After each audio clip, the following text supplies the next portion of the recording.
This episode of BTP Daily is brought to you by K Rico Coffee, man. One of the best coffee places you can go to, and they're also selling coffee for everyone all over the place. But it's nice to have some coffee at home. It's also nice to have some coffee somewhere else, but it's also tremendous to go have some over at K Rico Coffee. For those of you that live down in South Florida, definitely a place you want to go to. It's over at 2728 Hollywood Boulevard in Hollywood. And you will enjoy it. JR and the gang have some tremendous coffee, have some tremendous types of coffee recipes and all this other good stuff that you will definitely enjoy. But more what you will enjoy, other than the coffee, let me be completely honest with you on this one, is the people. You go in there, you chat, they talk. What a concept, right? People talking nowadays, face to face, and, actually caring about what you say. And no need to really look at your cell phone in any way, shape, or form. Yeah, K Rico Coffee gives you that more human experience, that human touch, because they care so much about their craft, but they also care so much about making you, the consumer, happy with your cup of coffee. Whatever type of coffee you might like, everybody has different tastes, everybody has different likes. K Rico Coffee has it for you. K Rico Coffee. It's the people that make coffee good.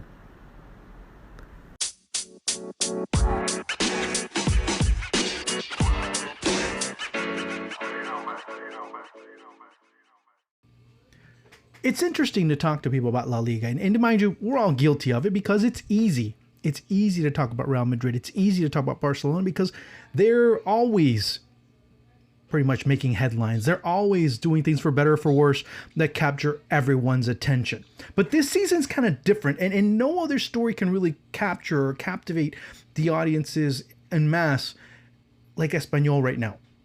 And I'm talking just 9 matches in something that they haven't been able to do in 21 years, which is be in second place in the La Liga table. 21 years. Now, you'd have to go back another 20 plus in order to see them pretty much in contending spots for a league title. And it comes down to one person. It was interesting to see and hear what one Joan Frances Ferrer Sicilia, of course everybody knows him as Rubi, the coach of Espanyol, stepping into his old stomping ground at Huesca. Ironically, he happened to be at Huesca just a few months ago and helped Huesca go to the first division for the first time in history. So for him, there was a lot of mixed emotions as he brings in his new club, Espanyol, into a very different environment. And it was interesting to see that Rubi's team able to come in and get a win with a coach that seemed like a gamble, with a player that was the biggest gamble in club history, paying well over double digits as far as millions, or 7 digits as far as Borja Iglesias is concerned, and his transfer fee and how much that cost. That, of course, was a big gamble for a player that only played 12 minutes in the first division.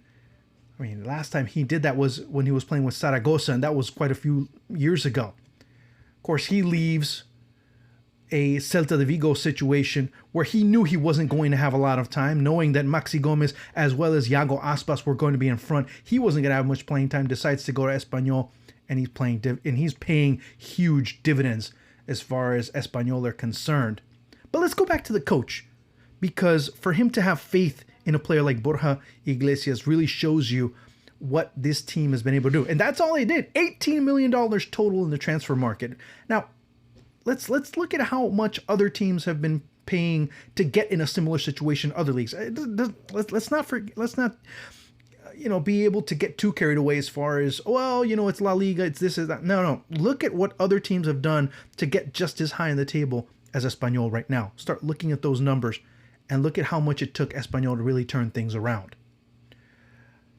Rubi has been that rock, has been that individual, has been that acquisition, probably the best acquisition of the transfer market, if you will, if you start looking at it from the coach.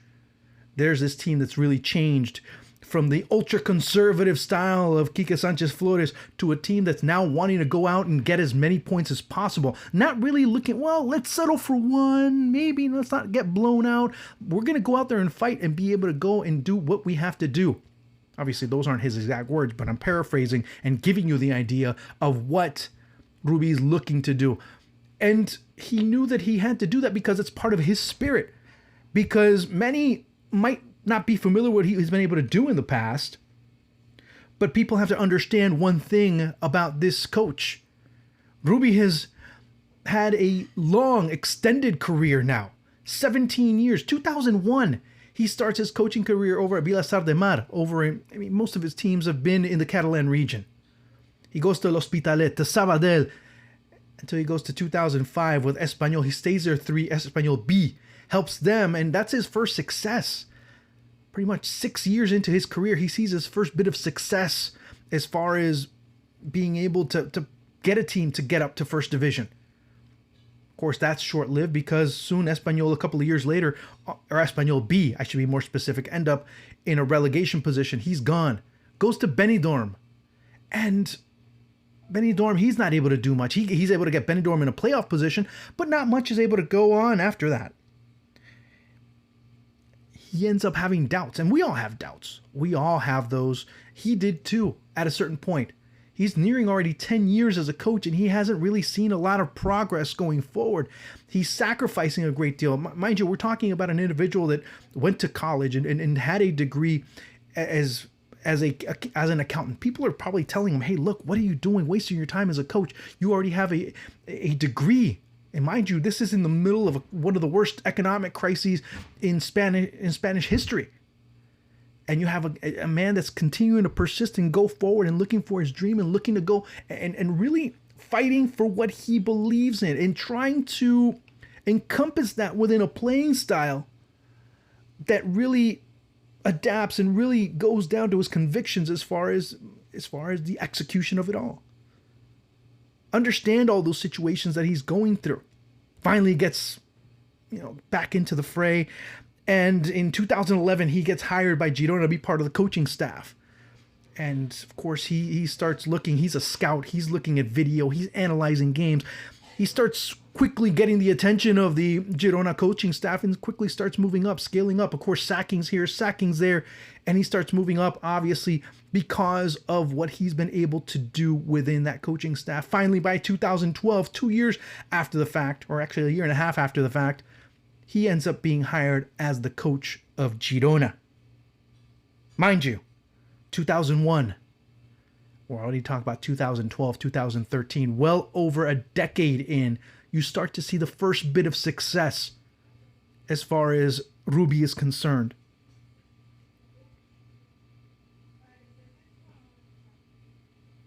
Girona is his first second division job. So now we're not talking anymore about third division. Second division now. Took him 11 years almost to get to a second division from the third division, sometimes even from a fourth division, sometimes even from a reserve side. So you start to see where he's coming from and the steps that he had to take. You start to look at that, and you look at the Chinese analogy of the bamboo tree. The man that buried that little seed, or the seed, I don't know how big it is per se, but the seed, he buried it and kept on going and watering it and watering it and watering it and watering it. And people doubted him, and people didn't really believe that he was able to make something of this, but he continued going forward. He continued coaching teams. He continued trying to feed his dream and dream forward and look at where he can evolve and develop as a coach and as a person as well. And he continued watering and watering and watering that dream until he gets another break. Of course, Girona, right there on the edge, on the verge, gets to a playoff spot. And unfortunately for him, it's Las Palmas that gets through. Mind you, makes history with Girona. First time in 77 years that Girona was able to get to a playoff in the second division. 77 years.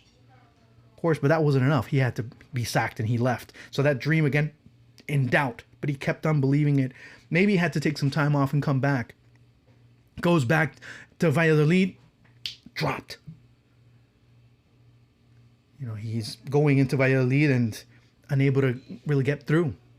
Ends up going to Levante, where he ends up replacing, of course, a man that's kind of ironic, Lucas Alcaraz, who just gets hired in the second division. And he'll be coaching Zaragoza. So it's interesting to see that these coaches end up coming back and forth throughout each other's history. Ends up going to Levante, as I mentioned. Gets relegated. Comes back 2017 with Sporting Gijón. Guess who he replaces? Abelardo. Now fast forward a year and a half later, and it's none other than Rubi in second place in La Liga. Who's in third place right behind him? Abelardo over at Alaves.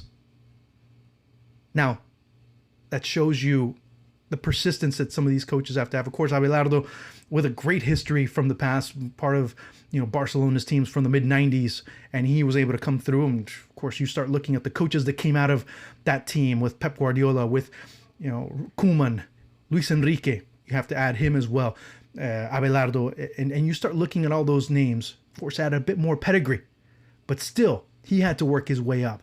But Rubi, coming from a lot further down, able to get a lot quicker and a lot better of a situation. Goes to Huesca. And all of a sudden, he implements his style and he's, let me do this my way. Of course, they wanted to really limit him, but he ended up saying, no, I'm going to do it this way.